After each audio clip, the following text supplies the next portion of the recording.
know what's going on in light of the situation, but there was this Kotaku put out two articles today, and this has something to do with the whole ongoing, I wouldn't even call it sexual harassment anymore. It's more like juvenile behavior within the community. And when the first incident happened, the cross assault, everyone was like, everyone's blowing it out of proportion. But I don't think everyone understood that it wasn't being blown out of proportion in the community. What happens in the community, a lot of these isolated situations or immature issues that happens, it's dealt with privately. That type of behavior happens in society. It's not something that's everyone should be shocked that it's happening in gaming. It happens in all forms of sports, all forms of competition, all in every area of in society. Video games is a multi-billion-dollar industry. It's the number one form of entertainment in the world. And the issue here is that should we have nipped it at the bud when it first happened, and when it got out on Kotaku, or when it first got out on Destructor, because from what I know, Destructor was the first to actually, put an article about it. I was upset. People are like, why are you getting upset? Who cares? And I'm like, you don't understand. This isn't the fighting game community where your two major forms of media is event hubs or Shoryuken. So this thing can be moderated and, the media can be controlled. This is the social media network, the mainstream social media network. They don't adhere to any of the powers in the fighting game community. They write what they write. It's based on their opinion, but their opinion is formulated on the information given to them. And that information they got came directly from a video. So you can't dispute their opinion on what they're watching and what other people can watch.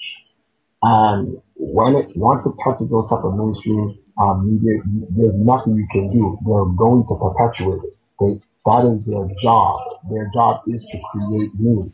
And a topic like that is rare, because when you really look at gaming, you only think about it becoming professional. You only think about what's the latest game coming out and the technology behind it. But social issues in gaming is rare. So when you get a topic like that, and I'm looking at it from an outside journalist standpoint, you're like, the new flavor of the month. They are going to ride that into the sunset. And that's pretty much what happened with Eris. Now, that was bad. Fine. Eris made the comment. He was caught making the comment. The smartest thing to do right there was make him the fall guy. It sounds bad, but try to look at this from a business standpoint. He did what he did. He said what he said. You have to understand, people have to be made accountable for their actions, right? That goes for me too, right? But there's a difference between allegations and getting caught, period, in a public forum. Okay, fine. So they should have just disemboweled him. And listen, we do not accept that type of behavior here, such and such and such. We will not condone it, yada, yada, yada. Because then if the news had reached the outside media, they would have showed a swift and responsible action. And you can write it off and listen, there are millions of gamers around the world.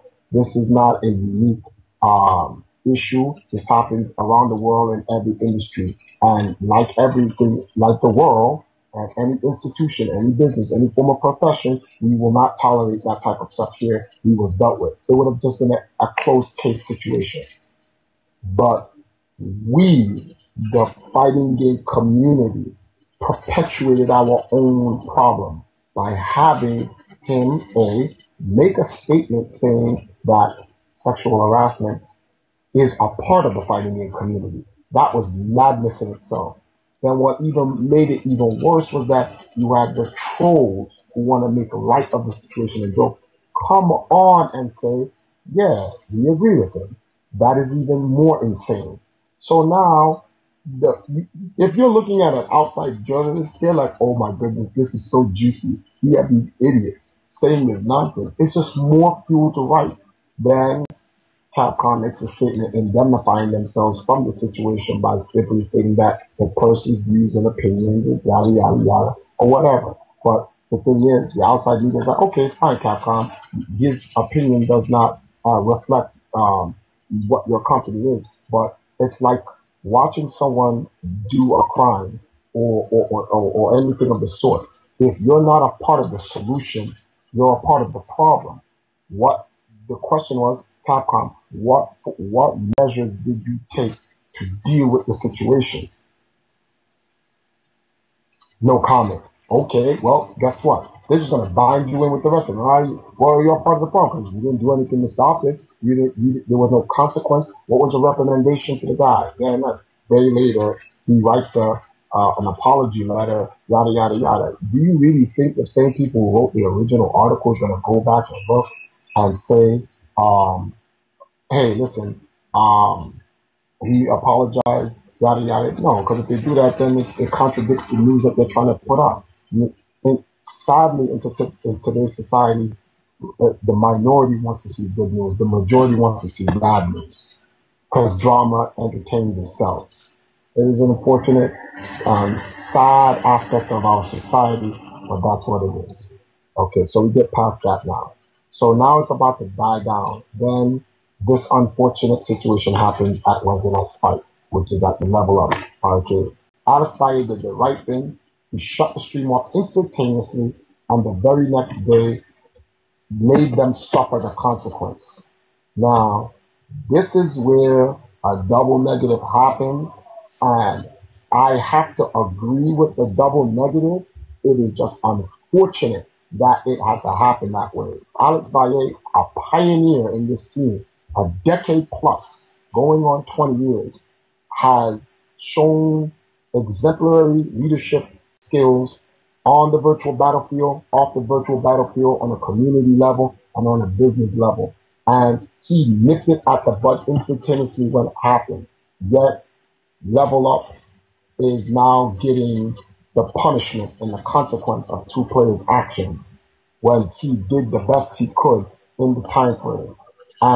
But then at the same time, everyone's like, "Oh, Evo's overreacting." But this is why it's a double negative. But we have no choice but to accept it. The cannons, SRK, Joey Wizard, I don't know, Joey Seller, Mr. Wizard, Inkblot, Ponder, the Cannon brothers. And I'll leave it at that. I don't want to mention the other person's name because I don't want to implicate them in any of this and whatnot. But those guys have put in the same amount of time anyone has put in to develop the community. And with the recent news, if they do not set an example by putting out a hard punishment for it to show that they do not condone that type of action, then they're just going to be like, oh, okay, well, clearly these guys say they don't condone that type of action, but they set no example of consequence to show. Action speaks louder than words. Saying that, hey, we don't condone it, blah, blah, blah, and doing something about it is two different things.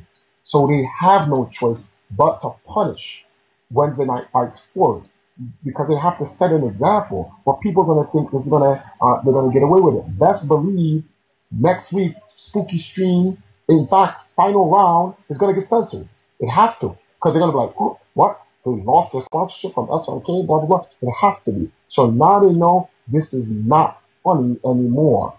So while you guys are there at final round, best believe all the little sexual jokes, that's all going to get better. Now, does that mean that they can't express themselves with the curly mustache stuff, the Pringles, you suck, yada, yada, yada? No, of course, continue to behave the way you behave. But certain topics, religion, politics, sex, dead it. Dead those three topics. Do not bring those three topics up. Period. Continue as you are going on with the fighting game community, but we are right now, the fighting game community is under fire. And this is a political warfare. All these little stream monsters and little kids, they don't know any better. Half of them don't even have an education. None of them, understand the intricacies of the politics and the business behind it. So they're going to spew what they're saying, which is why I'm telling you, and I don't care if people here, do not interview any of the gamers. Interview the leaders of the community. Don't get the gamers' opinions. Right now, the fighting game scene is under fire. People are like, you're over exaggerating the situation. Really? We've been taking the situation lightly. Now look what's happening because we're taking it lightly. The community needs to go into martial law until this situation is rectified before we can then try to create a new infrastructure to set boundaries and rules in print and so forth so we can now know how to act accordingly.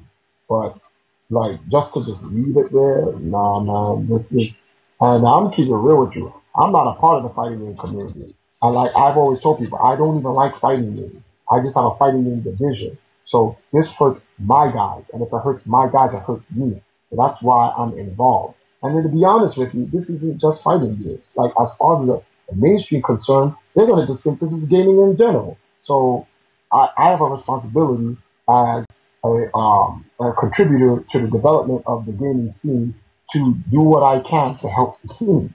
So, right now, my plan of action is find media out there, mainstream media, and show them the positive things that the fighting game community has done, like food drives, like charities, and things of that nature, how they help give people jobs and so forth, and developing an industry that utilizes the $1 billion that's being made in the industry to give gamers an opportunity to make it a profession. These positive elements, you need a ton of that just to outweigh this two isolated situations.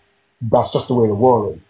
Bad always outweighs the good. You'll need like 500 times more on the good just to equal the balance of the bad. So hopefully, some of my contacts in the mainstream media get back to me with this, and we can fight fire with fire. Because to just stand here and just take this and hope it blows over, no, ladies and gentlemen, this is not junior high school. This is not grade school. This is not you getting punched in your face in front of your girl, and then you hope after 4 or 5 weeks someone else gets beat up, and then your girlfriend forgets you got punched in the face. No, it doesn't blow over. It stays there until the consequence, the situation is dealt with. Perfect. Thanks, man. I appreciate it, bro.